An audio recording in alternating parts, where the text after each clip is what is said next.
pasanglah telingamu. Hai langit, aku mau berbicara, dan baiklah bumi mendengarkan ucapan mulutku.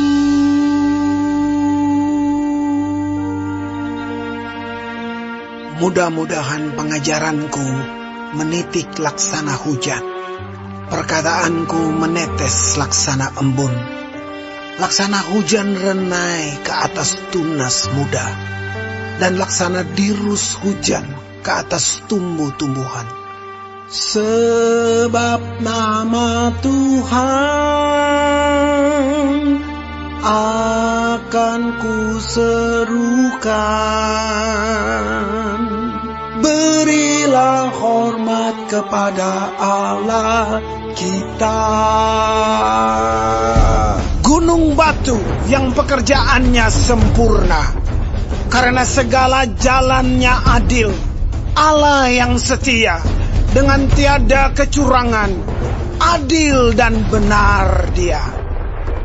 Berlaku busuk terhadap Dia mereka yang bukan lagi anak-anaknya, yang merupakan noda, suatu angkatan yang bengkok dan belat-belit.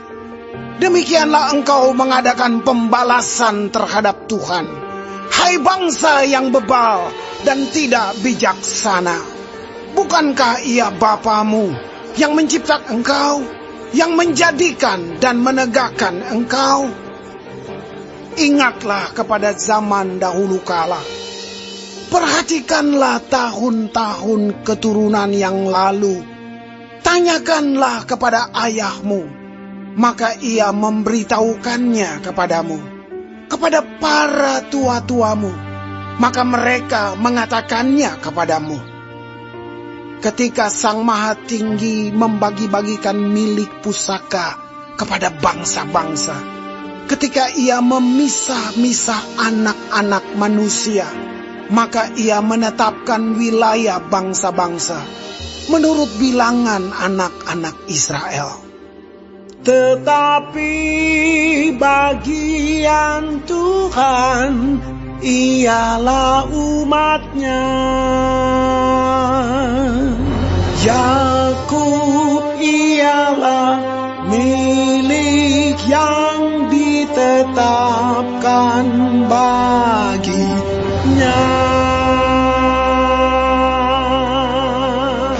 Didapatinya dia di suatu negeri, di padang gurun, di tengah-tengah ketandusan dan auman padang belantara. Dikelilinginya dia dan diawasinya, dijaganya sebagai biji matanya. Laksana Raja Wali menggoyang bangkitkan isi sarangnya, melayang-layang di atas anak-anaknya, mengembangkan sayapnya, menampung seekor dan mendukungnya di atas kepaknya. Demikianlah Tuhan sendiri menuntun dia, dan tidak ada Allah asing menyertai dia. Dibuatnya dia berkendaraan mengatasi bukit-bukit di bumi, dan memakan hasil dari ladang. Dibuatnya dia mengisap madu dari bukit batu, dan minyak dari gunung batu yang keras. Dadih dari lembu sapi, dan susu kambing domba, dengan lemak anak-anak domba, dan domba-domba jantan dari Basan, dan kambing-kambing jantan, dengan gandum yang terbaik, juga darah buah anggur yang berbuih engkau minum. Lalu menjadi gemuklah Yesyurun dan menendang ke belakang.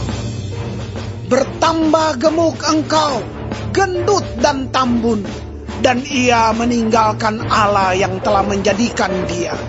Ia memandang rendah gunung batu keselamatannya. Mereka membangkitkan cemburunya dengan Allah asing. Mereka menimbulkan sakit hatinya dengan dewa kekejian.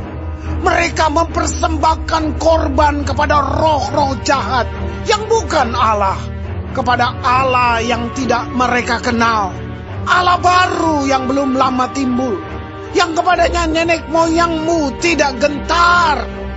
Gunung batu yang memperanakan engkau, telah kau lalaikan dan telah kau lupakan Allah yang melahirkan engkau. Ketika Tuhan melihat hal itu, maka ia menolak mereka karena ia sakit hati oleh anak-anaknya lelaki dan perempuan. Ia berfirman, aku hendak menyembunyikan wajahku terhadap mereka dan melihat bagaimana kesudahan mereka. Sebab mereka itu suatu angkatan yang bengkok, anak-anak yang tidak mempunyai kesetiaan. Mereka membangkitkan cemburuku dengan yang bukan Allah. Mereka menimbulkan sakit hatiku dengan berhala mereka. Sebab itu aku akan membangkitkan cemburu mereka dengan yang bukan umat, dan akan menyakiti hati mereka dengan bangsa yang bebal. Sebab api telah dinyalakan oleh murkaku, dan bernyala-nyala sampai ke bagian dunia orang mati, yang paling bawah. Api itu memakan bumi dengan hasilnya, dan menghanguskan dasar gunung-gunung. Aku akan menimbun malapetaka ke atas mereka. Seluruh anak panahku akan kutembakkan kepada mereka. Apabila mereka sudah lemas karena lapar dan merana oleh demam yang membara dan oleh penyakit sampar, maka aku akan melepaskan taring binatang buas kepada mereka dengan racun binatang yang menjalar di dalam debu. Pedang di luar rumah dan kengerian di dalam kamar akan melenyapkan teruna maupun darah, anak menyusu serta orang ubanan. Seharusnya aku berfirman, aku meniupkan mereka, melenyapkan ingatan kepada mereka dari antara manusia. Tetapi aku khawatir disakiti hatiku oleh musuh. Jangan-jangan lawan mereka salah mengerti. Jangan-jangan mereka berkata, tangan kami jaya, bukanlah Tuhan yang melakukan semuanya ini.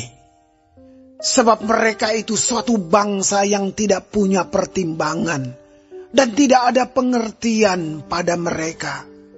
Sekiranya mereka bijaksana, tentulah mereka mengerti hal ini, dan memperhatikan kesudahan mereka. Bagaimana mungkin satu orang dapat mengejar 1.000 orang, dan 2 orang dapat membuat lari 10.000 orang, kalau tidak gunung batu mereka telah menjual mereka, dan Tuhan telah menyerahkan mereka. Sebab bukanlah seperti gunung batu kita, gunung batu orang-orang itu. Musuh kita boleh menjadi hakim.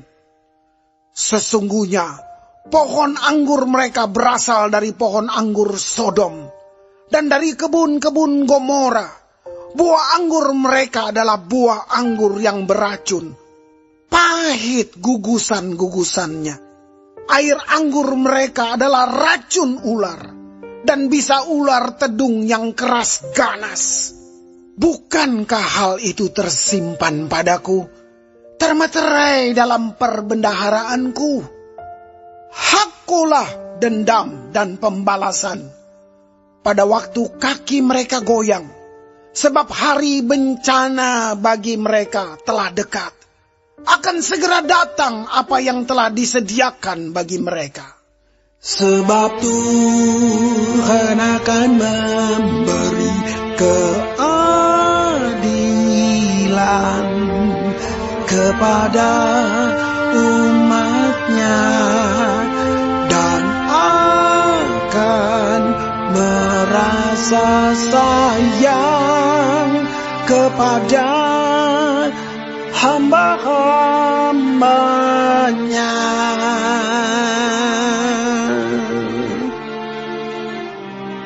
Apabila dilihatnya bahwa kekuatan mereka sudah lenyap, dan baik hamba maupun orang merdeka sudah tiada. Maka ia akan berfirman, di manakah Allah mereka, gunung batu tempat mereka berlindung, yang memakan lemak dari korban sembelihan mereka, meminum anggur dari korban curahan mereka? Biarlah mereka bangkit untuk menolong kamu, sehingga kamu mendapat perlindungan. Lihatlah sekarang bahwa akulah Dia, tidak ada Allah kecuali Aku. Akulah yang mematikan dan yang menghidupkan. Aku telah meremukan, tetapi akulah yang menyembuhkan. Dan seorang pun tidak ada yang dapat melepaskan dari tanganku. Sesungguhnya aku mengangkat tanganku ke langit dan berfirman, demi Aku yang hidup selama-lamanya, apabila aku mengasah pedangku yang berkilat-kilat dan tanganku memegang penghukuman, maka aku membalas dendam kepada lawanku dan mengadakan pembalasan kepada yang membenci aku. Aku akan memabukkan anak panahku dengan darah, dan pedangku akan memakan daging, darah orang-orang yang mati tertikam dan orang-orang yang tertawan, dari kepala-kepala musuh yang berambut panjang. Bersorak-sorailah, hai bangsa-bangsa, karena umatnya. Sebab ia membalaskan darah hamba-hambanya, dan membalas dendam kepada lawannya, dan mengadakan pendamaian bagi tanah umatnya. Lalu datanglah Musa bersama-sama dengan Yosua bin Nun, dan menyampaikan ke telinga bangsa itu segala perkataan nyanyian tadi. Setelah Musa selesai menyampaikan segala perkataan itu kepada seluruh orang Israel, berkatalah ia kepada mereka, Perhatikanlah segala perkataan yang kuperingatkan kepadamu pada hari ini, supaya kamu memerintahkannya kepada anak-anakmu untuk melakukan dengan setia segala perkataan hukum Taurat ini. Sebab perkataan ini bukanlah perkataan hampa bagimu, tetapi itulah hidupmu. Dan dengan perkataan ini akan lanjut umurmu di tanah kemana kamu pergi menyeberangi sungai Yordan untuk mendudukinya.